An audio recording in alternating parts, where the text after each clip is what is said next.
OK, our next debate now. Time to ban phones for those who are under 16. 020 7862 2222. Do give us a call. Conservative MP Miriam Cates made the suggestion to ban smartphones for under 16s in the Commons this week. I'm delighted to say she joins us now. It's ambitious, this one, Miriam, for sure. Yes, but I think we've come to the point where we can't not act. And my question was in response to media reports of a tragic case of a young girl who sadly committed suicide after repeated online bullying on Snapchat and TikTok. That was being reported this week. Your viewers will be familiar with the equally tragic case of Molly Russell, similar story. But these are not outlying cases. And the rate of suicide in teenagers has doubled in boys since 2010 and tripled amongst girls. Hospital admissions for self-harm have doubled since 2010. And if you look at any conceivable measure of welfare and happiness amongst teens, it is declining rapidly, all since around 2010. And that's not just in the UK, but across all of the English-speaking world. And the only explanation for that is the combination of smartphones and social media, the kind of horrendous content that kids can view, and the addiction that sadly we know that it causes. And we just can't fail to act any longer now that we know just what devastating impact it's having. A lot of what you said, Miriam, no one will disagree with it. And as a parent, you know, you worry constantly whether they'll be dragged into a sort of mobile phone existence instead of real life. However, I haven't yet heard anyone saying you should just ban them. So you make it basically until you're 16, you don't get a phone. And that would be really radical, wouldn't it? And actually impossible. I don't think, I assume you're at least a similar age to me, Jeremy, and I think we survived our teenage years perfectly well. Not only without phones, but actually without the internet. But I'm absolutely not suggesting that we row back on the internet, which has had some very positive benefits. And I'm not saying kids shouldn't have phones. I mean, dumb phones, if you like, you know, the Nokia brick in which you can call and text and play Snake. Of course, there's a very strong argument. Why shouldn't kids have those? But I think we've got to the point where the constant ability to access not just harmful content, but all addictive content. I think the average child in the US gets 250 notifications a day. You know, we are at serious levels of addiction. And I just don't think that telling parents you should control this better or that you should restrict access to apps is enough, because we are up against the might of big tech. You know, we're up against Apple. It has a $3 trillion worth, more than the turnover of all but 6 countries in the world. You know, Meta has a turnover of $160 billion a year. It's in their interests to keep our kids hooked. They're making money out of our kids. Let me just put this to Lowri. Hang on, just hold your horses. Hang on, Miriam. Lowri wants to come in. OK, so I've got 3 kids, 23, 21, 16. All of them have got smartphones. All of them had smartphones for a long time. When one of them used to get it taken away at school, for example, they would confiscate it for some... You know, they didn't have it on, but it would confiscate it. It would cause huge problems, knock-on problems. Not just the fact that I couldn't contact my child when they needed to, but, for example, if they had a ticket booked on a ticket app, they then couldn't get on the train because they don't have the phone. Our lives, adults and young people, are organised. But that's a small price. Look, the idea you I don't think it is a small travel price. On trains. You print your ticket out. I think the modern... No, but nobody does that anymore. No. Well, they have their wallet on their phone. Think about the world that Miriam is describing here. I think a world without the pressure and the bullying. I grew up without a phone. Larry, more important, imagine a world where you go back to my big mobiles. All you needed, you text, you play Snake, and you can call each other. But I don't think young people want to go back. I'm the only one on this panel. Hang on, I'm only one on this panel who does no social media. I'm not in between in commercial. You two are the ones going like that. He was making hip-hop videos in the break. I mean, yeah. So but I think that what Miriam is doing is it's very broad brush. Oh, this is happening in America, and you know we don't know cause and effect. Yes, we live in a world of social media, but I don't think. Kids will necessarily be automatically. Miriam wants to come in. Yeah, no, I can see you leaning forwards in the passenger seat there.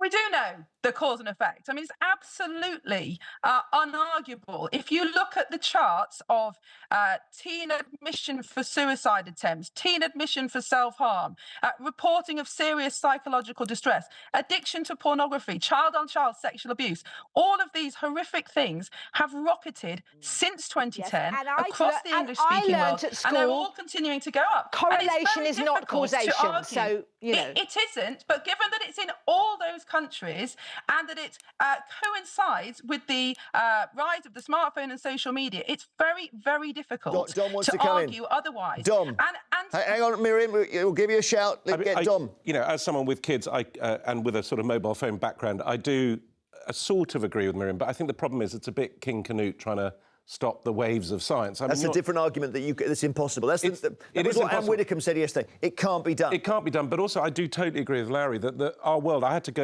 did a thing where I had to go off-grid. I had to go non-digital for 2 weeks. It's absolutely impossible to exist, from parking your car to paying to booking tickets. But you don't drive. If you're 15, you don't need that stuff. You do need that stuff. You do, just to keep in contact, to message people, it's how people socialise now, whether you like it or not. That is how people socialise. You're not going to That's different. That's different. You're not going to reprogram When you say that's kids. how people socialise, I'm taking your side here, Miriam. That's how people socialise. What you mean is some people sit in a restaurant, they all get their phones out, they don't talk to each other. Well, my kids, during COVID, because of mobile phones and stuff, were talking and in contact with other kids. OK, give them a phone if there's another pandemic, right? We can do that. No, at any time. But you're not going to reprogram kids how they socialise. Miriam, you can't seriously think you're going to win an election by saying we will ensure that 13-year-olds can only play Snake.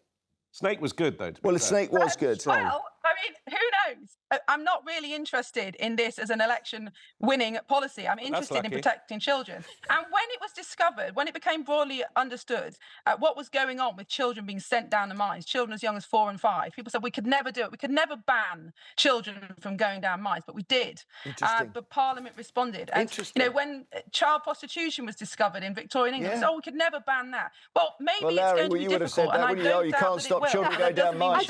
That's Larry. No, you can never stop the child miners. No, I just think that this is all kind of hysteria. I think what we have to do is look at the way we all live now, and parents do have a role to play in this. Yeah, but the fact that you're not on social media or indeed by on my any choice. technology... Well, then, that might mean you don't know what it's like. Yeah, but in a sense, Larry's a good example. I mean, it is possible to do it. And to be completely sane. Normal. You know what? Well, I'm never normal. OK. Can I just say one thing? You're getting in the way of Michael from Hull. We're having a heated debate here, Joe. I listened to my daughter in the next-door bedroom last night. She was on the phone, not on a phone call, on a WhatsApp for like 5 hours with her friends. She just has the phone on open. It's great. All right. So she's talking to people. But in Miriam's world, no one has... It's not that your daughter's locked out. Nobody has the phone, and then she has to go round and see them. But Miriam wouldn't be doing this interview without a phone now. No, but she's a grown-up. She's not saying ban them completely. I'm over 16, sorry. She's over 16. And it's very nice of you to say we're the same age. You look brilliant on it, Miriam. Look, Michael in Hull is waiting. Sorry, Michael. How are you doing? I'm doing fine. How are you? What about this? So the MP saying the thing that everyone secretly wants but no one will admit to, which is just stop kids having phones.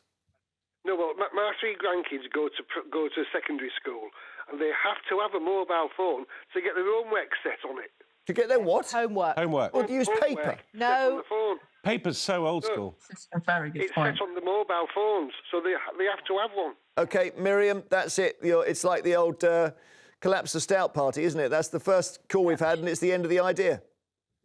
No, I think it's a really good point, and I think it's true that schools increasingly are setting homework online, but you can use a desktop computer to do that, and a Chromebook, which are very cheap, cheaper than a mobile phone, and lots of schools are actually starting to give those to kids. Now, there's a whole other debate about whether screen learning is a good thing, the amount we're doing, but it's not true that you can only use a smartphone to do these activities. We're never going to go back. Of course we're not, to kids not using the internet, kids not researching on Google, and I wouldn't want that. But the problem with the smartphone is it's always in your pocket. I appreciate this is a morning show and we need to be careful what we talk about, but access to things like pornography, which kids have all the time in their pockets, that's not a good thing. And being able to do homework is not really a strong enough argument to allow children to do that. Got it.